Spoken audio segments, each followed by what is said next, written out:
Battle Through the Heavens, God the Flame Emperor, Episode 1291, Round 1। Forge knife thunder valley के valley master ने जब first stage के rules announce किए तब contestants के बीच काफ़ी डिससेटिस्फैक्शन भी हुआ। लेकिन क्योंकि अभी और 2 स्टेजेस बाकी थे, इसलिए सबने सोच समझकर फिलहाल फर्स्ट स्टेज को छोड़ देने का डिसीजन लिया। आखिर चाहे फर्स्ट स्टेज हो या बाद के सेकंड और थर्ड स्टेजेस, हर स्टेज में क्वालिफिकेशन के लिए 10 प्लेसेस हैं और फिटेस्ट ही सर्वाइव करेगा। इसलिए अपनी सारी होप्स सिर्फ फर्स्ट स्टेज पर लगाना जरूरी नहीं था। चलो लॉट्स ड्रॉ करते हैं। थोड़ा सोचने के बाद यूवेई ने डिसाइड किया कि वो फिलहाल फर्स्ट स्टेज के इंडिविजुअल कंपटीशन में पार्टिसिपेट नहीं करेगी। आखिर ये 1-on-1 बैटल है। अगर गलती से हार हो गई तो फोर्ज थंडर वैली का कोई फॉल्ट नहीं होगा।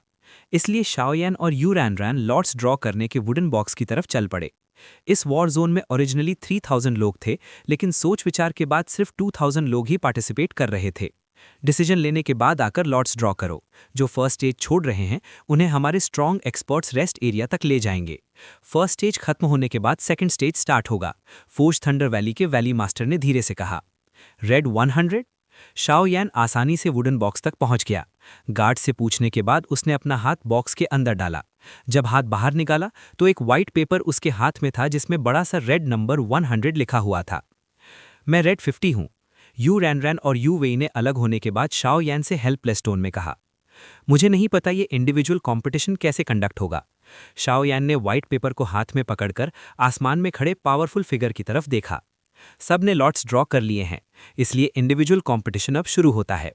इस ड्रॉ में हमारे बैटल जोन में टोटल 2000 कंटेस्टेंट्स पार्टिसिपेट कर रहे हैं, जिन्हें 2 नंबर्स में डिवाइड किया गया है, रेड और blue. Red number 1 versus blue number 1, और इसी तरह बैटल्स चलेंगी और लास्ट में टॉप 100 डिसाइड किए जाएंगे। फोर्ज थंडर वैली के वैली मास्टर ने धीरे से कहा। ऐसा है तो लगता है हमें ब्लू नंबर्स से फाइट करनी होगी। पता नहीं इस इंडिविजुअल कंपटीशन में कैसा ओपोनेंट मिलेगा। शाओयान हल्का सा मुस्कुराया। मुझे लगता है तुम इतनी आसानी से फेल नहीं होगे। फाइनल में मिलते हैं। यू रैन की आंखें थोड़ी सी हिली। उसे क्लियरली पता था कि शाओयान उतना सिंपल नहीं है जितना दिखता है। लॉट्स ड्रॉ होने के बाद हमारे थंडर वैली के एक्सपर्ट्स तुम्हें अरीना तक ले जाएंगे। आज ही टॉप 100 डिसाइड हो जाएंगे, थंडर वैली के वैली मास्टर ने कहा। फाइनल में मिलते हैं। शाओयान भी मुस्कुराया, फिर गार्ड्स के साथ लेजी स्क्वायर से निकलकर अरीना की तरफ चला गया। सच में थंडर रेल्म का एरिया बहुत ही ह्यूज था, इसलिए टेंस ऑफ थाउजेंड्स लोगों की बैटल्स एक ही वक्त पर अलग अलग जगह पर चल रही थीं। थोड़ी देर बाद शाओयान और उसके साथ टोटल 100 लोग अरीना पहुंच गए। अरीना के बाहर एक पावरफुल प्रोटेक्टिव बैरियर लगा हुआ था, जो शायद फाइटर्स को बाहर वालों से और बाहर वालों को फाइटर्स से प्रोटेक्ट करने के लिए था। अरीना एक ग्लैडिएटर अरीना जैसा था। चारों तरफ हाई सीट्स बने हुए थे, जहां लोग बैठकर फाइट देख सकते थे। बीच का ग्राउंड अनीनन और रॉकी था। मेरा नाम डुआन हैंग है और मैं इस अरीना का जनरल मैनेजर हूं। यहां तुम सब 100 लोगों के कॉम्पिटिशन्स को मैं मैनेज करूंगा। गार्ड ने शाओयान और बाकी लोगों को यहां लाने के बाद एक ओल्ड मैन सामने आया। उस ओल्ड मैन के बाल सफ़ेद थे और उसके बॉडी से बहुत पावरफुल ऑरा निकल रही थी, जिससे सब लोग थोड़ा प्रेशर महसूस कर रहे थे। सिर्फ एक अरीना का मैनेजर ही लेट स्टेज 3 स्टार डाउजियन है। इस फोर्ज स्वॉर्ड थंडर वैली का बैकग्राउंड सच में टेरिफाइंग है। शाओयान ने धीरे से कहा। मास्टर डुआन हैंग, इस कंपटीशन की कोई रूल्स हैं? इसी वक्त एक वाइट क्लॉथ स्टूडेंट ने पूछा। कंपटीशन विक्ट्री और डिफीट से डिसाइड होगा। फाइटिंग स्पिरिट्स और वेपन्स यूज करना अलाउड है। अगर कोई भी साइड डिफीट एक्सेप्ट कर लेती है तो मैच खत्म हो जाएगा और मैं पर्सनली इंटरवीन करूंगा। लेकिन अगर कोई डिफीट एक्सेप्ट नहीं करता और कैजुअलिटीज हो जाती हैं तो वो मेरी रिस्पॉन्सिबिलिटी नहीं होगी। लगता है तुम सब वेट नहीं करते, तो चलो स्टार्ट करते हैं। First round red 100 versus blue 100, Duan Hang ने धीरे से कहा, और तुरंत अरीना के प्रोटेक्टिव बैरियर में एक गैप ओपन हो गया। क्या मैं पहला हूं? शाओयान थोड़ा पजल्ड हुआ, लेकिन फिर भी आगे बढ़ गया। अपनी सोल पावर से उसने नोटिस किया कि यहाँ बाकी लोगों के नंबर्स भी 100 या उससे ऊपर के हैं। हा, मुझे उम्मीद नहीं थी मेरा ओपोनेंट एक वीक चिकन होगा। 3 मूव्स के अंदर ही तुम मुझसे हार जाओगे। दूसरी तरफ से एक बर्ली मैन आगे बढ़ा। उसके आसपास का स्पेस भी थोड़ा वाइब्रेट कर रहा था। Power type power house, strength भी 2 स्टार डाउजियन के मिडिल स्टेज में है। लगता है इस मैच में थोड़ा मजा आएगा। शाओयान हल्का सा मुस्कुराया। अरीना में जाओ, स्टार्ट करो, डुआन हैंग ने कहा। प्लीज, शाओयान ने सॉफ्टली कहा, और इटर्नल फायर का एंशिएंट रूलर अचानक उसके पीछे अपीयर हो गया, लेकिन उसने अपनी ऑरा सप्रेस कर रखी थी। बॉय, थोड़ी देर बाद रोकर मर्सी मत मांगना। बर्ली मैन ने शाओयान की आंखों की हीट नोटिस नहीं की और खुश हो गया कि उससे वीक ओपोनेंट मिला है। ये अरीना सच में स्पेशल है। जैसे ही दोनों अरीना में घुसे, शाओ यान ने नोटिस किया कि अरीना का इंटीरियर अनइवन पीक्स और रॉक्स से बना हुआ है। बॉय, मेरी स्वॉर्ड अटैक लो। बर्ली मैन ने तुरंत अपनी अज्योर फाइटिंग ची को एक शार्प स्वॉर्ड में ट्रांसफॉर्म कर दिया। उसका फिगर फ्लैश हुआ और वो शाओ यान पर अटैक करने के लिए आगे बढ़ गया। Insect tricks. शाओ यान ने कामली कहा। ये अटैक पावरफुल था, लेकिन शाओ यान ने ड्रैगन गॉड 9 ट्रांसफॉर्मेशंस कल्टीवेट कर ली थी। प्योर पावर के मामले में ये आदमी उसका ओपोनेंट नहीं था। Boom boom boom. Eternal fire ancient ruler तुरंत निकल आया और एक वायलेंट ऑरा फैल गई, जैसे कोई सोल बीस्ट अटैक कर रहा हो। शाओ यान ने सीधा बर्ली मैन पर एक पावरफुल स्ट्राइक कर दिया। Bang bang bang. जैसे ही अटैक्स क्लैश हुए, बर्ली मैन की कयान जायंट स्वॉर्ड तुरंत टूट गई। शाओ यान का अटैक मोमेंटम बिल्कुल कम नहीं हुआ और सीधे बर्ली मैन के वाइटल पॉइंट पर स्ट्राइक करने लगा, जैसे वो एक ही ब्लो में फाइट खत्म करना चाहता हो। मुझे अंडर एस्टिमेट मत करो। ईस्टर्न कॉन्टिनेंट कंपटीशन में पार्टिसिपेट करने वाले लोग वीक नहीं होते, सब अपने अपने रीजन्स के जीनियस होते हैं। अगले ही मोमेंट बर्ली मैन का बॉडी फ्लैश हुआ और उसने सडन पावर बर्स्ट का यूज करके शाओ यान के अटैक को डिफ्लेक्ट कर दिया। इंटरेस्टिंग। शाओ यान असल में एक ब्लो में मैच फिनिश करना चाहता था, लेकिन बर्ली मैन की इस मूव को देखकर वो थोड़ा कॉशियस हो गया। ये बर्ली मैन उतना सिंपल नहीं था जितना सरफेस पर दिख रहा था, लेकिन फिर भी शाओ यान को डिफीट करना उसके लिए सिर्फ एक सपना ही था। ज्यादा से ज्यादा वो शाओ यान के लिए एक स्टेपिंग स्टोन बन सकता था। बॉय, लगता है तुम अपनी स्ट्रेंथ बहुत अच्छी तरह छुपा कर रखते हो। बर्ली मैन का बॉडी अभी थोड़ी देर पहले ही स्वेल हुआ था और उसकी स्ट्रेंथ और डिफेंस एक नए लेवल तक बढ़ गई थी। इस वजह से शाओयान थोड़ा सरप्राइज हुआ, इसलिए उसने तुरंत मैच खत्म नहीं किया। आखिर वो इस कंपटीशन के थ्रू अपने बॉडी की पावर को इंटीग्रेट करना चाहता था। Same to you. शाओयान ने ज्यादा बात करने का मन नहीं किया और बस हल्का सा जवाब दिया। तुम बहुत स्ट्रांग हो, लेकिन अगर तुम मुझे अंडर एस्टिमेट करोगे तो तुम्हारी मौत बहुत बुरी होगी। बर्ली मैन जोर से चिल्लाया। उसका बॉडी फिर से स्वेल होने लगा। सिर्फ एक सांस के अंदर ही वो लगभग 10 मीटर हाइट का हो गया। ये टेक्निक ड्रैगन गॉड्स 9 ट्रांसफॉर्मेशंस जैसा इफेक्ट देती है, लेकिन उससे काफ़ी वीक है। शाओयान ने जल्दी अटैक नहीं किया और शांत होकर ऑब्जर्व करता रहा। आखिर ये पहली बैटल थी, इसलिए थोड़ी स्ट्रेंथ हाइड करना भी ज़रूरी था। थंडर जैसी स्पीड से ओपोनेंट को हराना शाओयान का स्टाइल नहीं था। मैंने तुम्हें अभी अंडर एस्टिमेट किया था, अब मैं अपनी पूरी स्ट्रेंथ दिखाने वाला हूं। आखिर इक्वल ओपोनेंट से फाइट करना लाइफ का एक ब्लेसिंग है। बर्ली मैन की हाई स्पीड मूवमेंट से हवा टूटने की आवाज आई। आओ, शाओयान जोर से बोला और इटर्नल फायर एंशिएंट रूलर को सीधा अपने चेस्ट के सामने रख दिया। Bang bang bang.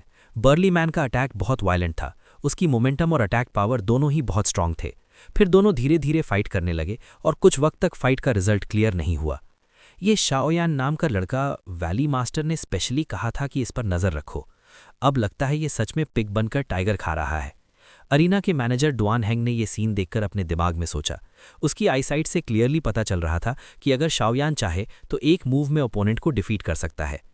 ये लड़का काफ़ी स्ट्रांग लगता है।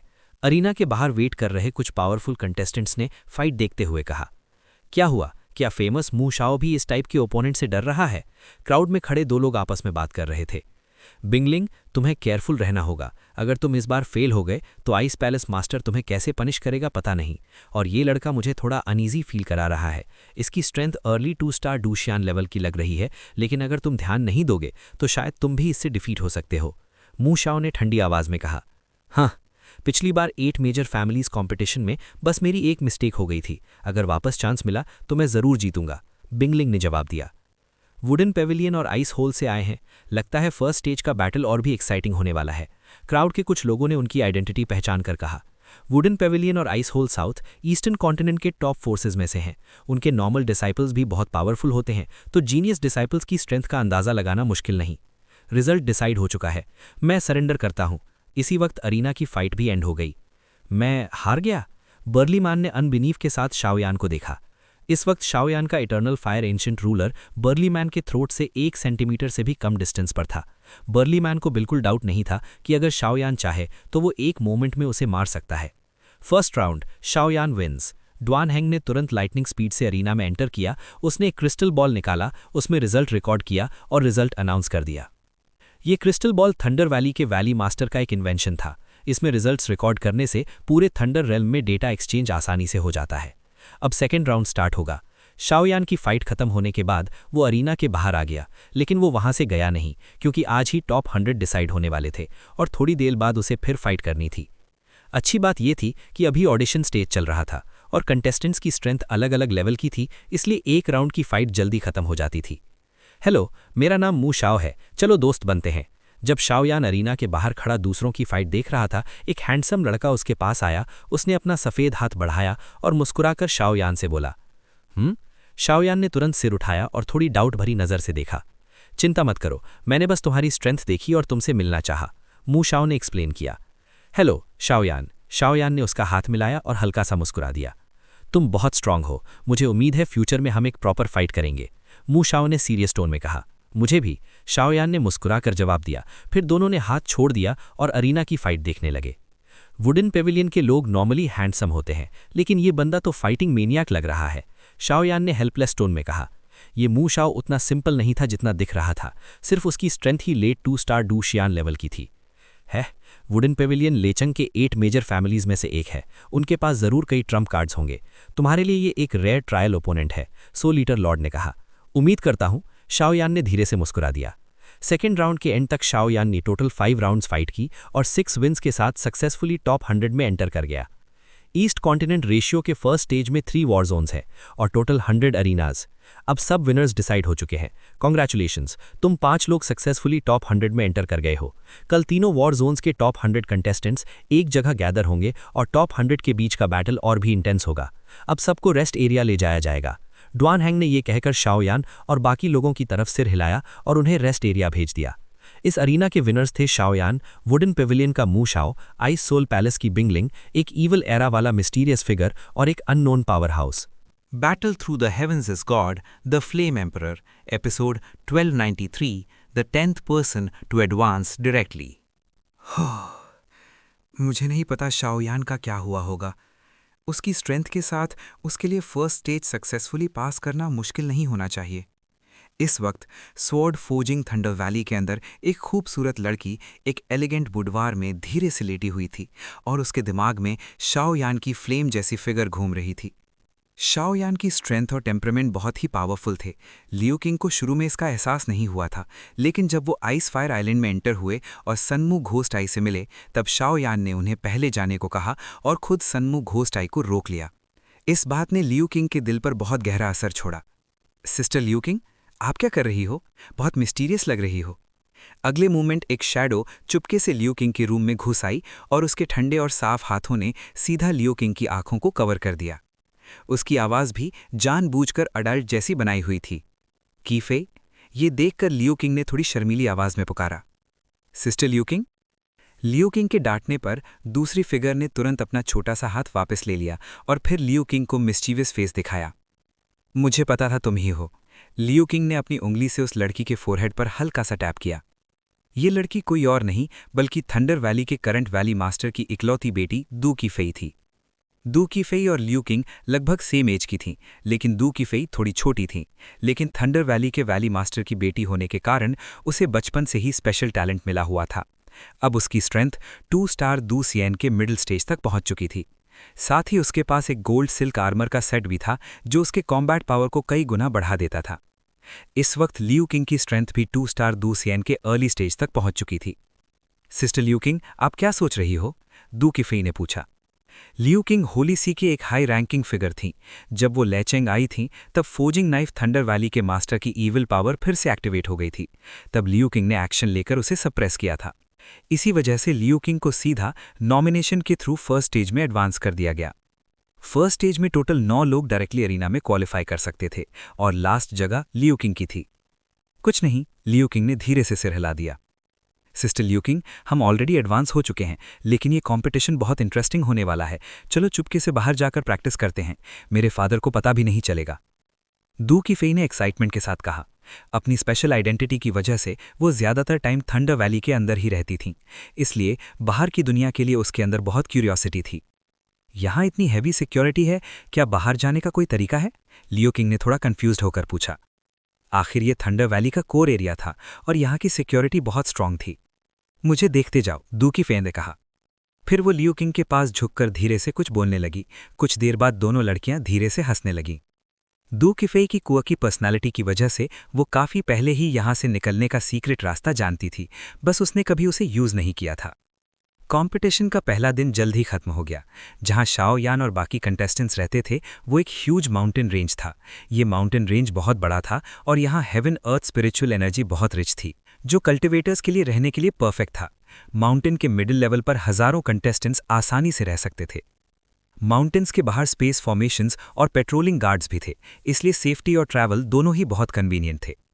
Top 100 contestants please desert arena की तरफ चलें, आज टॉप 50 डिसाइड किए जाएंगे। माउंटेन के बीच से एक मैजेस्टिक आवाज धीरे से गूंजी। इस आवाज के साथ ही माउंटेन्स में रहने वाले टॉप 100 कॉन्टेस्टेंट्स भी एक्साइटेड हो गए। चलो पहले अरीना चलते हैं। शाओयान ने आवाज सुनते ही डोर खोला और बाहर यूरान को देखा। कल तुम्हारा रिकॉर्ड काफी टेरिफाइंग था, यूरान ने धीरे से कहा। कल शाओयान ने 6 फाइट्स में 6 विन्स के साथ एडवांस किया था। यूरान भी टॉप 100 में थी, लेकिन उसका रिकॉर्ड 5 विन्स और 1 लॉस था। 5 विन्स और 1 लॉस। शाओयान जब यूरान के साथ स्पेस फॉर्मेशन की तरफ चल रहा था तब उसने इस बात पर थोड़ा सरप्राइज फील किया। यूरान एक जेन्युइन 2 स्टार डूसियन लेट स्टेज पावर हाउस थी। उसकी स्ट्रेंथ इतनी स्ट्रांग थी कि शाओयान के लिए भी उससे डील करना इजी नहीं होता। इसलिए शाओयान को हैरानी हुई कि वो किसी से डिफीट हो गई। कल जिसने मुझे डिफीट किया था वो लैचिंग मर्सनरी गिल्ड का लीडर मू गे था। उसकी स्ट्रेंथ 2 स्टार डूसियन कॉन्ज्यूमेशन लेवल की है, यूरान ने धीरे से कहा। कल मू गे के साथ उसकी बैटल बहुत इंटेंस थी, लेकिन पूरी कोशिश के बाद भी वो हार गई। चलो, थोड़ी देर बाद दोनों स्पेस फॉर्मेशन के पास पहुंच गए। दोनों ने एक दूसरे को देखा और फॉर्मेशन में एंटर करके डेजर्ट अरीना की तरफ चल पड़े। ये space formation directly desert arena से कनेक्टेड थी, इसलिए उन्हें ट्रैवल की कोई टेंशन नहीं थी। टॉप 100 पावर हाउसेस का डेजर्ट अरीना में वेलकम है। अगले मोमेंट फॉर्मेशन की ब्राइट लाइट धीरे धीरे गायब हुई और एक वाइल्ड आवाज सबके दिलों में गूंजी। क्या पावरफुल आवाज है, शाओयान ने हल्का सा रिएक्ट किया। उसे इस आवाज से बहुत स्ट्रांग प्रेशर फील हो रहा था। डेजर्ट अरीना पूरे थंडर रेल्म का सबसे बड़ा अरीना था। इसका एनर्जी बैरियर इतना पावरफुल था कि कोई भी 3 स्टार डूसियन पावर हाउस का अटैक भी इजीली हैंडल कर सकता था। इसी वजह से फाइनल कंपटीशन यही होने वाला था। आप सब ईस्ट कॉन्टिनेंट कंपटीशन के फर्स्ट स्टेज के टॉप 100 कॉन्टेस्टेंट्स हैं। आज भी ड्रॉ ऑफ लॉट्स के थ्रू ओपोनेंट्स डिसाइड होंगे और टॉप 50 सेलेक्ट किए जाएंगे। अरीना के सेंटर में एक ह्यूज फिगर धीरे से फ्लोट करते हुए बोला, फोर्जिंग नाइफ थंडर वैली के 3rd मास्टर तियानफांग। ब्राइट लाइट खत्म होने पर कुछ पावर हाउसेज ने उस फिगर को पहचान लिया। ये थंडर वैली के फोर्जिंग नाइफ का 3rd मास्टर दुआन ताइफंग था।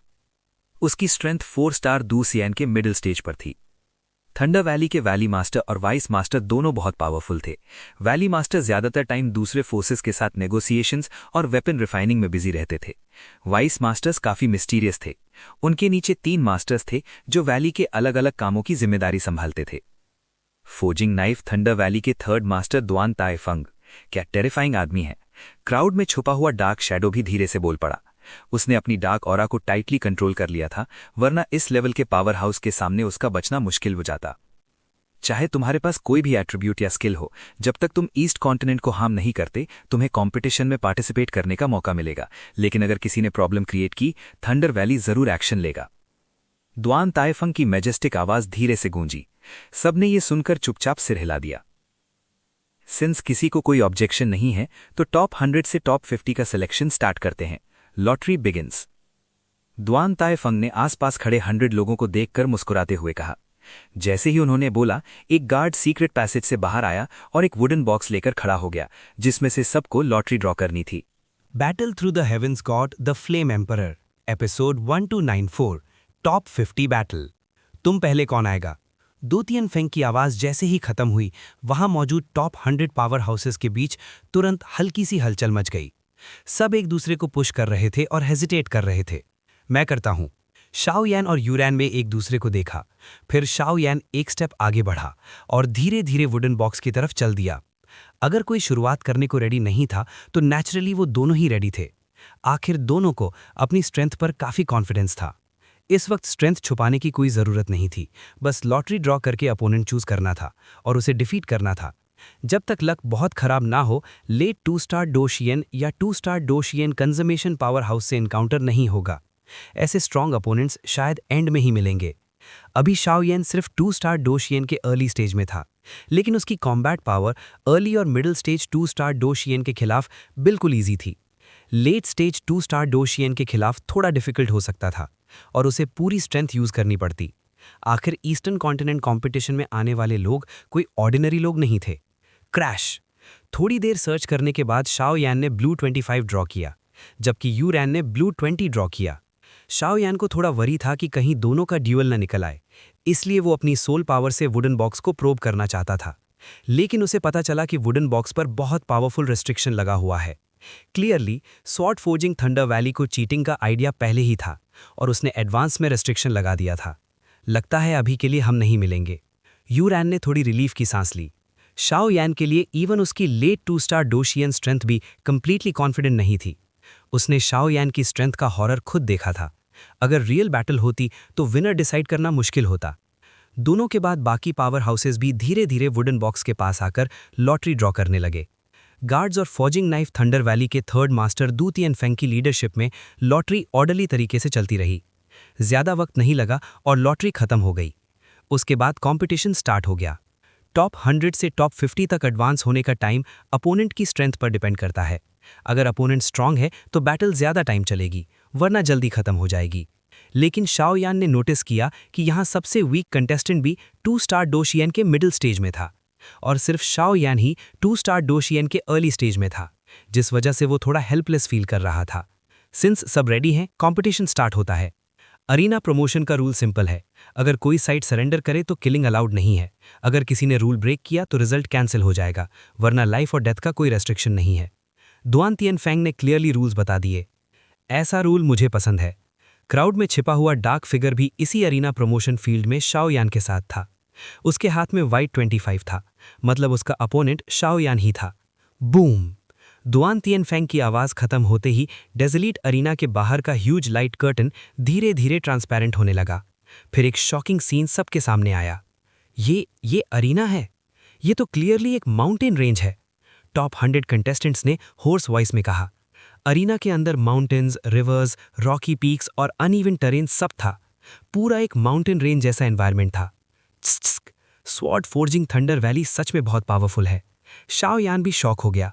अरीना माउंटेन रेंज का टोटल एरिया शायद कई हजार मीटर्स का था। इतनी ह्यूज एरिया को अरीना के रूप में यूज करना सिर्फ पैसा नहीं बल्कि स्पेशल मेथड्स भी मांगता है। थंडर वैली का नाम बिल्कुल सही है। Blue number 1 versus white number 1, please enter. मैं आता हूं। मैं भी। आवाज खत्म होते ही 2 बर्ली मैन क्राउड से बाहर निकले और सीधा कंपटीशन माउंटेन रेंज में जंप करके बैटल स्टार्ट कर दिया। टाइम धीरे धीरे बीतने लगा। इस बीच कई बैटल्स काफी एक्साइटिंग थी। शाओ यान ने भी कई पावरफुल अपोनेंट्स को डिटेक्ट किया। ऑब्जर्वेशन के थ्रू उसने यू रैन की स्ट्रेंथ भी क्लियरली देखी। यू रैन का अपोनेंट एक अर्थ टाइप पावर हाउस था जो सेम लेट 2 स्टार डोशियन स्टेज में था। अर्थ टाइप पावर हाउसेस डिफेंस में बहुत टेरिफाइंग होते हैं। उनकी डिस्ट्रक्टिव पावर शायद ज्यादा स्ट्रांग ना हो, लेकिन डिफेंस स्ट्रांग हो तो वो डो की डिफेंस यूज करके एनिमी को ड्रैग करके थका देते हैं।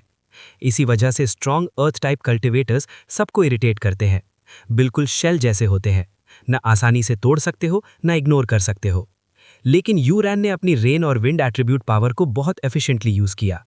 काफी इंटेंस फाइट के बाद वो फाइनली टॉप 50 में एडवांस कर गई। Next blue 25 versus white 25। अगले मोमेंट गार्ड ने लाउडली अनाउंस किया। ये शाओ यान शायद सिंपल नहीं है। 2 स्टार डोशियन अर्ली स्टेज स्ट्रेंथ के साथ यहां तक पहुंचना और उसके पीछे जो हैवी रूलर है वो भी ऑर्डिनरी वेपन नहीं लगता। शायद वो लकी है। उसका अपोनेंट लेट 2 स्टार डोशियन पावर हाउस है और 6 विन्स के साथ एडवांस हुआ है। शाओ यान भी 6 विन्स के साथ आया है, लेकिन लगता है वो थोड़ा एग्जॉस्टेड था। और जब से उस ब्लैक फिगर ने फाइट की है, उसके साथ फाइट करने वाले 6 लोग सब वाइप आउट हो गए हैं। सरेंडर करने का चांस भी नहीं मिला। दूसरा आदमी भी बोला। ये दोनों बिंगलिंग और मू शियाओ थे जो शाओ यान के साथ सेम अरीना में थे। तुम्हें क्या लगता है शाओ यान के जीतने के चांसेस क्या हैं? पता नहीं, देखते हैं, लेकिन मैं उससे फाइट करने का वेट कर रहा हूं। उम्मीद है वो इतनी जल्दी नहीं हारेगा। मू शियाओ मुस्कुराकर बोला। लड़के, स्वर्ग का रास्ता है फिर भी नहीं जाते और नर्क का रास्ता है तो खुद घुसने आ गए। ब्लैक फिगर और शाओ यान एक साथ लाइट कर्टन के एंट्रेंस पर पहुंच गए और ब्लैक फिगर ने शाओ यान को देखकर हंसा। इतनी बकवास क्यों कर रहे हो? शाओ यान ने ठंडी आवाज में कहा और सीधा लाइट कर्टन के अंदर डिसअपियर हो गया। थोड़ी देर में तुम्हारी जिंदगी नर्क बना दूंगा, ब्लैक फिगर ने भी कहा और कंपटीशन माउंटेन रेंज में एंटर करके बैटल स्टार्ट करने चला गया। लिटिल गाय, तुम एक dignified immortal rank 4th grade pharmacist हो, जब से ये आदमी ले चेंग में आया है मुझे कुछ गलत फील हो रहा था। अगर तुम्हारे पास कोई स्पेशल मीन्स है तो उसे यूज करो, मैं सब कवर कर लूंगा। इसी वक्त एक पावरफुल वॉइस शाओ यान के माइंड में एंटर हुई। दुआन तियन फेंग। शाओ यान तुरंत समझ गया कि ये सोल ट्रांसमिशन अरीना के बाहर खड़े दुआन तियन फेंग की थी। ये शायद घोस्ट किंगडम का मेंबर हो सकता है। इस बार ये ईस्टर्न कॉन्टिनेंट कंपटीशन को डिस्ट्रॉय करने आया है। अगर चांस मिले तो इसे ऑब्लिटरेट कर देना। उसकी मेमोरी इन्वेस्टिगेट करने और बाकी चीजों का मैं ख्याल रखूंगा। समझ गया। शाओ यान धीरे से मुस्कुरा दिया, क्योंकि उस ब्लैक फिगर से एक फेमिलियर आरिया आ रही थी। वो घोस्ट किंगडम की नहीं थी, बल्कि सोल क्लैन जैसी थी। Battle Through the Heavens, God, the Flame Emperor, episode 1295, soul clan.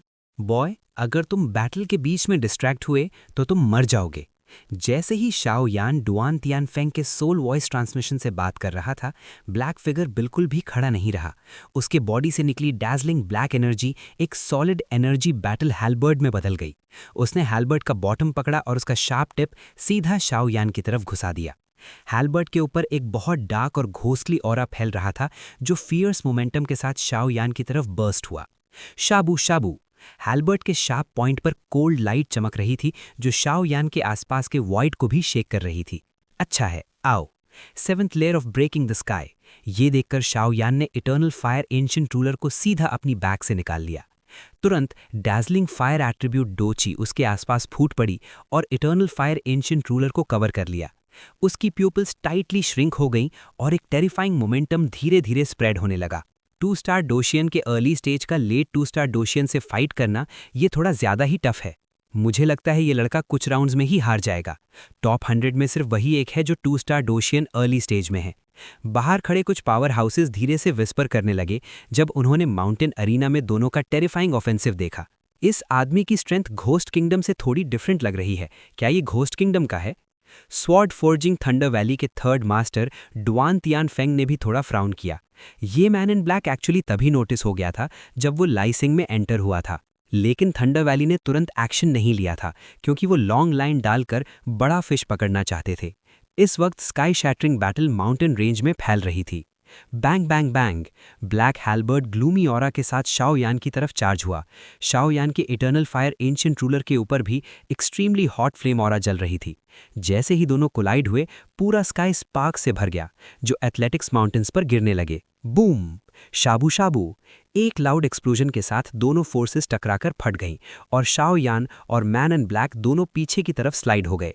ये लड़का थोड़ा ट्रिकी है, मैन इन ब्लैक ने पीछे हटते हुए सोचा। शाओ यान की अर्ली 2 स्टार डोशियन स्ट्रेंथ के बावजूद वो उससे स्ट्रॉन्ग प्रेशर फील कर रहा था। ये man in black almost surely soul clan से बिलोंग करता है। शाओ यान भी पीछे हटते हुए सोच रहा था। शाओ यान 2 कॉन्टिनेंट पर सोल क्लैन के साथ बहुत बैटल्स फाइट कर चुका था, इसलिए वो उनकी ऑरा से काफ़ी फेमिलियर था। लेकिन शाओ यान थोड़ा सरप्राइज भी हुआ, क्योंकि इस आदमी ने सोल क्लैन का usual move soul lock use नहीं किया। शायद इसलिए क्योंकि अगर उसने यूज़ किया होता तो उसकी आइडेंटिटी एक्सपोज हो जाती। यहाँ डुआन तियान फेंग जैसा पावरफुल मौजूद था, और अगर सोल क्लैन का मेथड यूज़ होता तो वो तुरंत पकड़ा जाता। आखिर सोल क्लैन और घोस्ट किंगडम की रेप्यूटेशन फ्रेंडली नहीं थी। Soul shadow.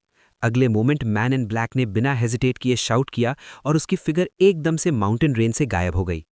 एक फाइटिंग स्किल जो बॉडी को हाइड कर सकती है। शाओ यान एक्सप्लोजन से दूर हटकर खड़ा हो गया था, लेकिन तुरंत उसने फील किया कि शैडो फिर से मूव कर रही है। ये काफ़ी प्रोफाउंड टेक्निक लगती है जो ऑरा भी हाइड कर सकती है, लेकिन मुझे अंडर एस्टिमेट करना गलती है। शाओ यान की प्यूपिल्स थोड़ी क्लोज हो गई और डैजलिंग सोल पावर तुरंत चारों तरफ माउंटेन रेंज में स्प्रेड हो गई। कुछ ही मोमेंट्स में उसने पूरा कंपेटिटिव माउंटेन रेंज स्कैन कर लिया। इस लड़के की सोल पावर इतनी टिरानिकल है, लगता है मुझे जल्दी करनी होगी। इसके पास जरूर कुछ वैल्यूएबल चीज है। अगर मुझे मिल गई तो पैलेस मास्टर और बाकी लोग बहुत खुश होंगे, मैन इन ब्लैक ने कहा और अपनी स्पीड और बढ़ा दी ताकि शाओ यान की सोल पावर से बच सके। फाइटिंग की स्पीड कभी सोल पावर से फास्ट नहीं होती। शाओ यान स्नियर करते हुए अपनी सोल पावर से उसका चेस करने लगा, लेकिन सेफ्टी के लिए उसने एक एनर्जी क्लोन बना दिया। मर जाओ। इस वक्त मैन इन ब्लैक शाओ यान से हजारों मीटर्स दूर था, लेकिन उसके सामने का स्पेस अचानक स्ट्रेंज तरीके से डिस्टॉर्ट हुआ और वो चुपचाप शाओ यान की सोल पावर से बचकर उसके सामने अपीयर हो गया। डाई। शाओ यान की प्यूपिल्स टाइटली क्लोज थीं। उसके पास के स्पेस में स्लाइट डिस्टॉर्शन हुआ और ब्लैक एनर्जी से कवर्ड एक पाम, जिसमें एक डैगर था जिसमें काउंटलेस एक्सक्विजिट मटन्स बने थे, सीधा शाओ यान के हेड पर स्टैप कर दिया। Not good. ये dagger insane rank second grade weapon है। अगर ये हिट हो गया तो शाओयान जरूर मर जाएगा। बाहर खड़ी यूरान का फेस पैनिक से भर गया और वो तुरंत डुआन तियानफेंग की तरफ देखने लगी। डुआन तियानफेंग ने भी ये सीन देखा, लेकिन उसने तुरंत एक्शन नहीं लिया। शाओयान एक young insane rank 4th grade alchemist था और उसका फ्यूचर लिमिटलेस था, लेकिन अगर उसने एनिमी को अंडर एस्टिमेट करके अपनी जान गंवा दी तो उसमें कोई और रिस्पॉन्सिबल नहीं था। एलास, अरीना के बाहर कई पावर हाउसेज ने साई किया। उनके हिसाब से इतने क्लोज रेंज अटैक से बचना ऑलमोस्ट इम्पॉसिबल था। शाबू शाबू, मैन इन ब्लैक पूरी तरह अपीयर भी नहीं हुआ था। उसने बस डैगर पकड़ा और शाओयान को स्टैब कर दिया। अटैक इतना सडन था कि शाओयान को प्रिपेयर होने का टाइम ही नहीं मिला। पुफ, एक sound I. Man in black का पावरफुल असैसिनेशन अटैक शाओयान के हेड पर लगा, लेकिन तुरंत स्मोक में बदल गया। Clone, not good. Man in black को तुरंत समझ आ गया कि शाओयान ने पहले से प्रिपरेशन कर रखी थी। जैसे ही उसने देखा कि अटैक क्लोन पर लगा है, वो स्पेस डिस्टॉर्ट करके एस्केप करने लगा। मैं तुम्हारा काफी देर से इंतजार कर रहा था।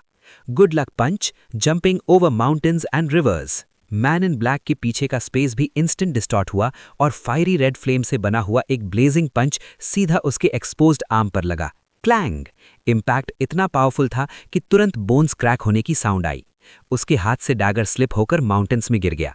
शाओयान का यह अटैक सिंपल लग रहा था, लेकिन इसमें होली फ्लेम से टेम्पर्ड फायर एट्रीब्यूट डोची का पावर था। फाइटिंग स्किल के बूस्ट के साथ इसका पावर ऑर्डिनरी स्किल से काफी ज्यादा था। जब फायरी फ्लेम उसके आर्म पर हिट हुई, उस फ्लेम का एक ट्रेस सीधा मैन इन ब्लैक के बॉडी के अंदर घुस गया।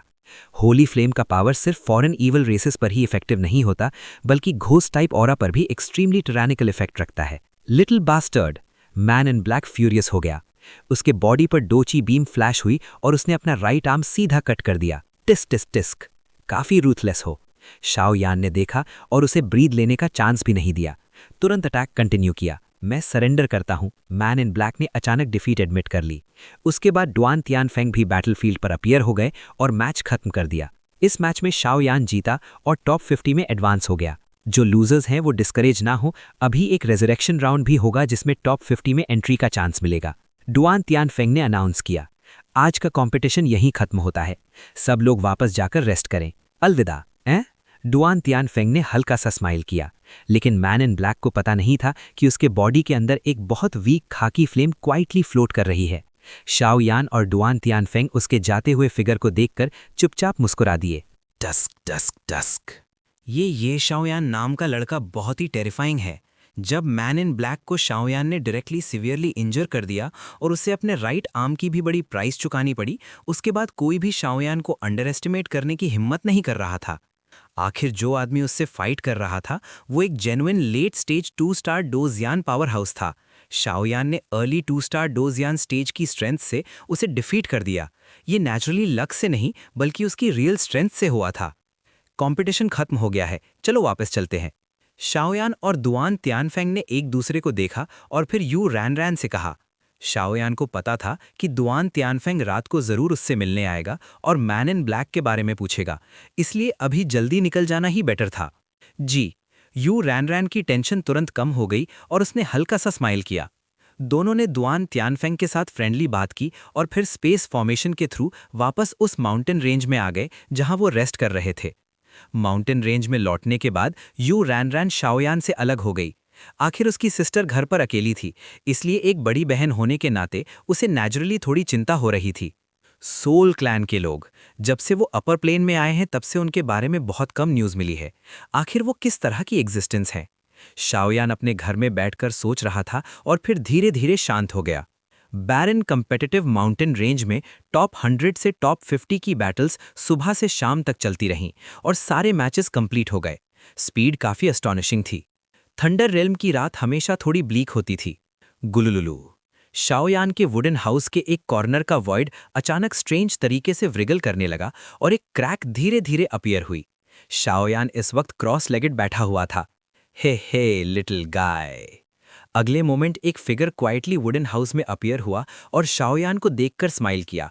ये आदमी थंडर वैली का 3rd मास्टर था, जो फॉर्जिंग नाइफ का मास्टर भी था और बैरन कंपेटिटिव माउंटेन रेंज के कंपटीशन का इंचार्ज भी। Master forging? शाओयान ने उसे देखकर बिल्कुल सरप्राइज नहीं दिखाया, जैसे वो ऑलरेडी एक्सपेक्ट कर रहा हो। वो धीरे से खड़ा हो गया। ज्यादा बकवास नहीं करते, तुम्हें पता है मैं क्यों आया हूं, है ना? दुआन तियानफेंग ने स्माइल के साथ पूछा, लेकिन उसके 4 स्टार फाइटिंग इन्फर्नल की इनविजिबल ऑपरेशन से शाओयान की ब्रीदिंग हैवी हो गई। आज जो आदमी मेरे साथ फाइट कर रहा था उसकी वजह से, शाओयान ने जवाब दिया। बिल्कुल, आज जो आदमी तुमसे फाइट कर रहा था उसकी आइडेंटिटी स्पेशल है, दुआन तियानफेंग ने धीरे से कहा। वो शायद घोस्ट किंगडम का है या फिर ह्यूमन वर्ल्ड के सोल क्लैन का। मुझे नहीं पता वो ईस्ट कॉन्टिनेंट में क्यों आया है। शायद हमारे ईस्ट कॉन्टिनेंट के खिलाफ कोई प्लान हो। शाओयान ने सर हिलाकर कहा। मुझे नहीं लगता था कि तुम इतना जानते हो। शाओयान की बात सुनकर दुआन तियानफेंग थोड़ा सरप्राइज्ड हो गया। घोस्ट किंगडम के पावर हाउसेस और ह्यूमन वर्ल्ड के सोल क्लैन के लोग बहुत मिस्टीरियस होते हैं। बहुत कम लोग उनके बारे में जानते हैं, लेकिन शाओयान उनके बारे में इतना जानता था। ये देखकर दुआन तियानफेंग सच में सरप्राइज्ड हुआ। मैंने उस आदमी के बॉडी में एक फ्लेम मार्क प्लांट कर दिया है। उसकी स्ट्रेंथ के साथ वो कुछ टाइम तक उसे डिटेक्ट नहीं कर पाएगा, शाओयान ने धीरे से कहा। बहुत अच्छा। अब जब वो एलिमिनेट हो चुका है तो उसके पास थंडर रेल्म में रुकने का कोई क्वालिफिकेशन नहीं है। शायद अब कोई बड़ा मूव होने वाला है। उस वक्त मुझे उम्मीद है कि छोटे भाई तुम हमारी मदद करोगे, दुआन तियानफेंग ने स्माइल के साथ कहा। मास्टर दुआन मजाक कर रहे हैं। मैं सिर्फ अर्ली स्टेज 2 स्टार डोजियान हूं। मैं ज्यादा मदद नहीं कर सकता। मेरी परसेप्शन के हिसाब से उस आदमी के पास शायद कोई स्पेस स्क्रोल जैसी चीज है, और हो सकता है वो सिर्फ एक स्केप गोट हो। 3 स्टार फाइटिंग इन्फर्नल्स या उससे भी पावरफुल लोग अगर इन्वॉल्व हुए तो अगर मैं रैशली पार्टिसिपेट करूंगा तो मेरी शायद कोई हड्डी भी ना गचे। शाओयान ने सीधा जवाब दिया। टस्क टस्क टस्क, तुम सच में बहुत डरपोक हो। तुम्हें पता है तुम अभी किससे बात कर रहे हो? दुआन तियानफेंग का एक्सप्रेशन अगली हो गया और 4 स्टार फाइटिंग इन्फर्नल की स्ट्रेंथ तुरंत रिलीज हो गई। पुफ पुफ, टायरेनिकल ऑपरेशन पूरे वुडन हाउस में फैल गया। शाओयान को ऐसा लगा जैसे वो एक पावरफुल एनिमी का सामना कर रहा हो, लेकिन उसने अपनी पूरी स्ट्रेंथ से रेजिस्ट किया और घुटने नहीं टेके। ये देखकर दुआन तियानफेंग काफी पजल्ड हो गया, क्योंकि दोनों की स्ट्रेंथ में 2 पूरे रेल्म्स का डिफरेंस था। सीनियर, अगर मेरी मदद ना होती तो मुझे लगता है आप उस आदमी को कभी फाइंड नहीं कर पाते। शाओयान ने ऑपरेशन को एंड्योर करते हुए एक एक वर्ड बोलकर कहा। चिंता मत करो, इस बार मैं लॉन्ग लाइन डालकर बड़ा फिश पकड़ने वाला हूं। अगर तुम थंडर वैली की मदद करोगे तो हम तुम्हें नेचुरली रिवॉर्ड भी देंगे। अगले मोमेंट दुआन तियानफेंग ने अपनी ऑपरेशन वापस ले ली और कामली बोला। आज टॉप 100 से टॉप 50 का कंपटीशन खत्म हुआ है। बचे हुए टॉप 50 से टॉप 25 का कंपटीशन 10 दिन बाद स्टार्ट होगा। ये 10 दिन कंटेस्टेंट्स को रेस्ट देने के लिए भी हैं और उस मिस्टीरियस आदमी के पीछे छिपी पावर को बाहर निकालने के लिए, ताकि सबको एक साथ पकड़ा जा सके। ठीक है, मैं ध्यान रखूंगा। अगर वो आदमी कोई भी मूव करेगा तो मैं तुरंत आपको इन्फॉर्म करूंगा, शाओयान ने कहा। उसे भी पता था कि ये मैटर काफी सीरियस है और उसे वेगली फील हो रहा था कि इस बार सोल क्लैन का कोई बड़ा मूव हो सकता है। अगर ऐसा है तो मैं तुम्हारी रेस्ट डिस्टर्ब नहीं करूंगा, लेकिन मैं तुम्हें सीरियसली वार्न करता हूं कि इस बैटल में जो पावर हाउसेस इन्वॉल्व्ड हैं वो बहुत पावरफुल हैं। तुम उन्हें अभी हैंडल नहीं कर सकते, इसलिए अकेला मत जाना। अब तुम इमॉर्टल रैंक के 4th ग्रेड थेनविक फार्मासिस्ट हो। तुम्हारा फ्यूचर डेफिनेटली लिमिटलेस होगा। जाने से पहले दुआन तियानफेंग ने उसे वार्न किया। जूनियर समझ गया, शाओयान ने धीरे से कहा। एक 4 स्टार डोजियान का इतना सीरियस होना ही दिखाता है कि इस बैटल में शायद 4 स्टार डोजियान लेवल के एक्सपर्ट्स भी इन्वॉल्व होंगे। शाओयान जब सेंड एन यूज करता है तो उसकी लिमिट अभी सिर्फ 3 स्टार डोजियान तक ही है। 4 स्टार डोजियान उसके लिए अभी भी टफ एनिमी है। गुलुलुलु।